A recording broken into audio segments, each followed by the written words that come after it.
Hi there, this is what I look like now. That guy in the video with the big mustache is what I looked like a long time ago. I hope you can get past our professional psychedelic production values and take in the serious information on recording and mixing that we're sharing here. It's really applicable for all types of digital audio workstations and whatever software you're mixing in. Meanwhile, my book, The Art of Mixing, is the #1 selling book in the field of audio. The Art of Producing is also one of the top selling books in the field of audio. We're also doing classes here at the Institute in San Francisco. We have a certificate program and an associate degree program in audio recording and production. We also offer the same classes online now with live instructors, and that would be me. And we're now doing sound healing and sound therapy classes. We're studying how sound affects you physically, mentally, emotionally, and spiritually. I hope you enjoy the video.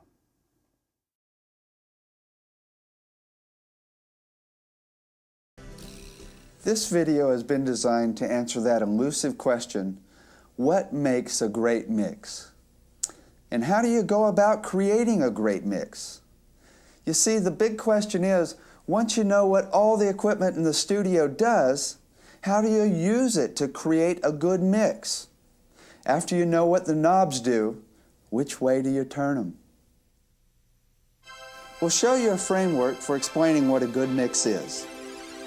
Then we will use this framework to see what professional engineers are doing in the songs we like and you like. With such a framework, we can develop our own values for what makes a great mix. This video is not meant to tell you how to mix a song a particular way, because a mix is dependent on so many variables.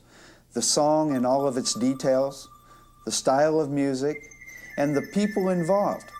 Instead, this video is designed to give you a structural framework which you can use to categorize all of the different structures of mixes. The structure of a mix. What a concept. Finally, someone's mapped out the underlying structure of what you can do in a mix. Wow, did you hear what he said? Yeah. You know, I know what I like, but I never know how to get it when I'm in the studio. I had a good mix once, but I can never remember how I did it. Check it out, man. I think he's on to something. The players know what's up, though, man. We know what's tight. Why can't we ever get it right in the studio, then? Perspective. Wonderful. Finally, a perspective on everything that goes into recording and mixing. Once you have this visual framework down, you can then begin to build your own perspective on how different songs are mixed.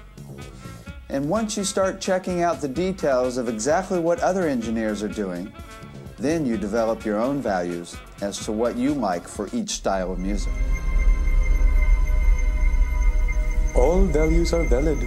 The only possible evil is having no values at all. We're not here to tell you you should mix things a certain way. We're here to help you develop and remember your own values. And we're here to do it visually, because visuals can help us to remember. What did he say? I forget.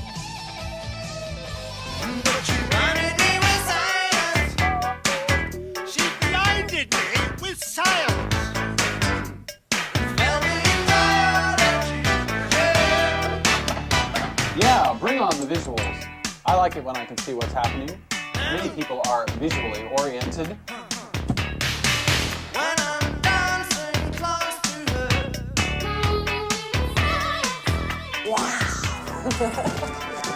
The colors are great! This is the way learning should be.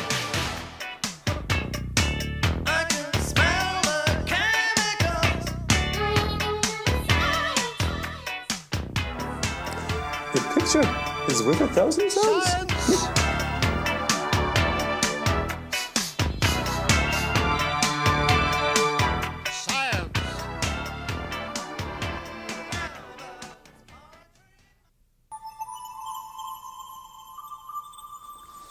In order to be able to explain and show different styles of mixes, let's map out how each piece of equipment affects imaging, the apparent placement of sounds between the speakers. Just about everyone has experienced the perception of sounds in a stereo mix as coming out of one speaker or the other, or somewhere in between the speakers. Now, if we pan a sound all the way over to the right, it's never going to come further right than the right speaker, right? But sometimes, you hear it coming from other places in the room if you've got a really weird room or if the walls are strange. But in a studio, you would never hear it further right of the right speaker. Now, if we pan it to the left, no matter how far you pan it to the left, it will never sound further left of the left speaker. Some people think it's only going to sound this far left. Some people see it a couple of inches or even a foot further left of the left speaker. So therefore, we can draw boundaries just to the left of the left speaker and just to the right of the right speaker. So panning is mapped out as left to right. When I turn the pan pot here, you can hear the sound pan from left to right and from right to left, like that. Now, we're not talking about reality here.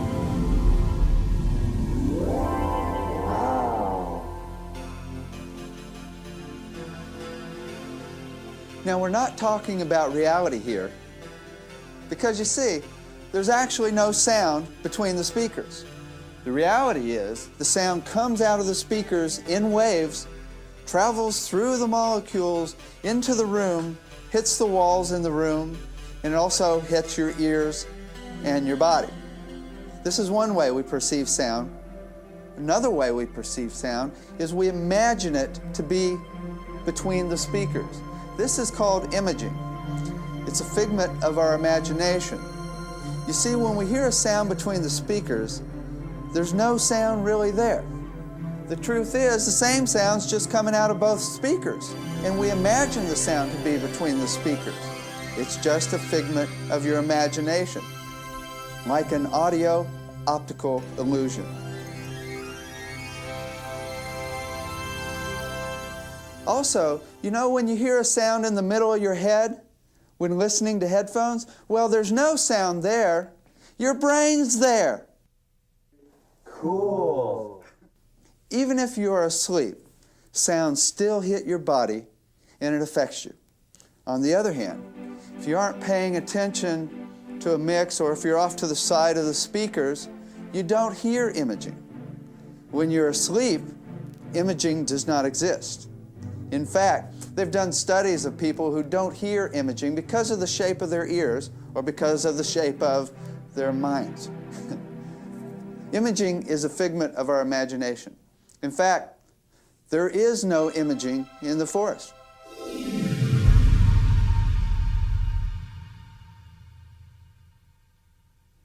Different people relate to sound in these two ways.